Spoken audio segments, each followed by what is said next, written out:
Hi, my name's Phil. I like talking about politics, and in this video, I'd like to discuss how the reaction of both the UK and the EU towards America's recent Green Revolution is starkly at odds with how Brexiteers characterise things.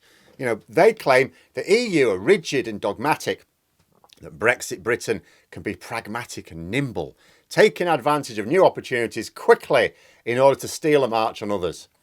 But where Brexiteers fixate on deregulation and complain about the moves Biden's America has made in promoting green technology, a move where the EU shares the UK's disdain, it's actually our European neighbours who are pragmatically looking to change their own way of doing things in response, and the supposedly nimble Brexit Britain that's complaining that it'd like to just have a sit down and everyone else is moving too quickly. But first, if you'd like to be notified of daily news and politics, please subscribe to the channel and click the bell notification icon. So, Joe Biden recently went ahead with his so-called Inflation Reduction Act.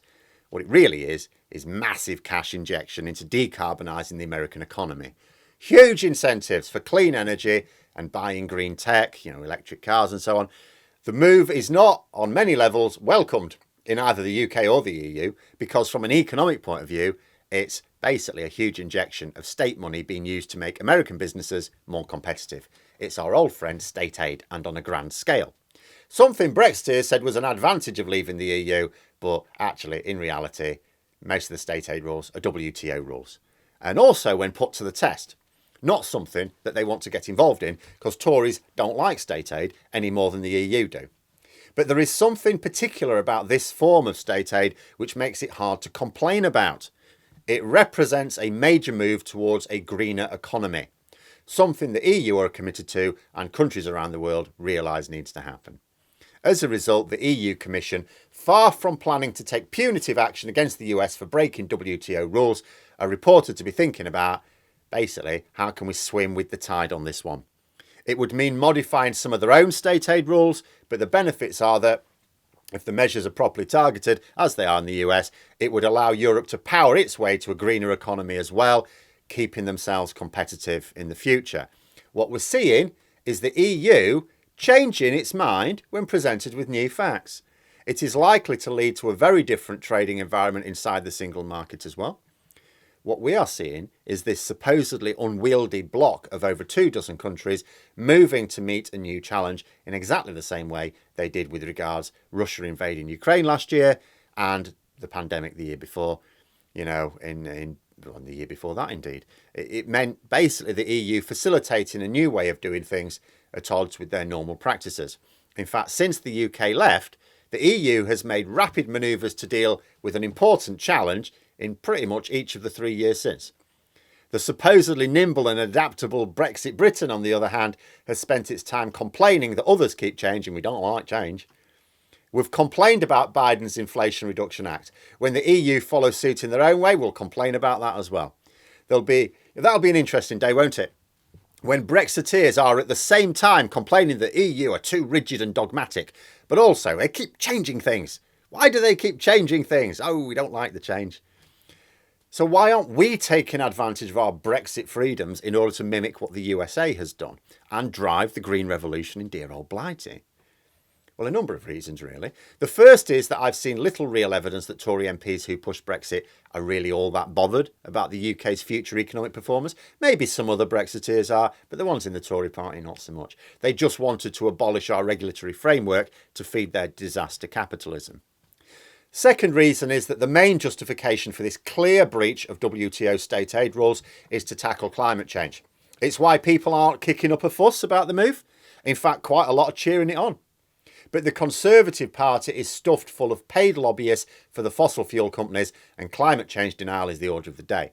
In fact, there is an entire faction of Tory MPs whose main aim is to prevent any government support for a greener economy, whether it be within WTO state aid rules or not.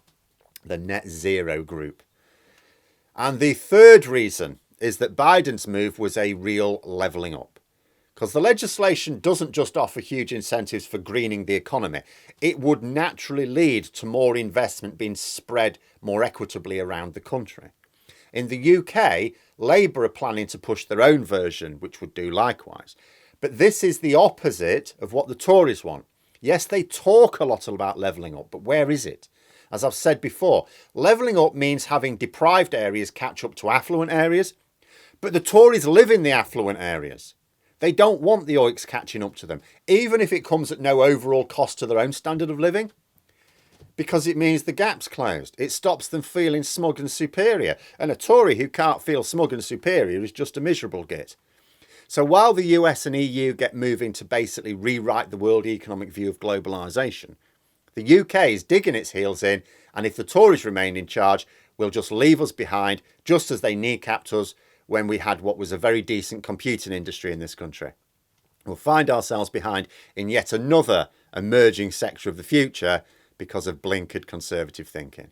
You know, the fact of the matter is the UK isn't more agile outside the EU. Don't get me wrong, the logic appears sound. You can present it in a way and go, that makes sense. The EU has to get agreement amongst lots of member states, all lobbying for their own special interests. Of course, it makes sense that a third country outside of it can make quicker, nimbler decisions in the national interest. But what Brexiteers forget is the EU have two major advantages over this third country when it comes to making decisions to adapt to changing economics.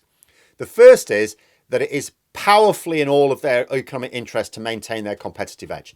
So the arguments don't last long. Yes, there can be arguments, there can be resistance, but for such a powerful player in the world, there is an urgency to work out a practical way of meeting the challenge, because then they will all benefit. And if they don't meet the challenge, they will all lose out. The second is that their infrastructure is much more robust, much more able to adapt to the challenges quickly. If the UK alone wants to develop new technology, for example, it will either have to make sure it can maintain its own supply chains within the UK, which is inefficient. Otherwise, we cannot sell that tech abroad without being hit by tariffs. Members of the single market get the best of both worlds. They can have a large, unfettered, efficient continental-wide supply chain, as well as being able to produce for their own market and sell to other markets competitively. What would actually happen in the UK if we went for the right, we need all this infrastructure put in place, we'd do that, and then do you know what? The companies involved in it would just say, do you know what, it's still easier just to locate ourselves in the EU. And that's what would happen. You know, it actually means that although, yes, there are more stakeholders in the decision-making process in the EU, the decisions can and are still made quite quickly, and the infrastructure is there to move on it rapidly. In the UK, we don't have the infrastructure. And no one little country, it's not that little a country, but, you know, one part of a continent can't possibly have the infrastructure of the entire continent. So the fact that we can, in theory, make faster decisions doesn't really help much.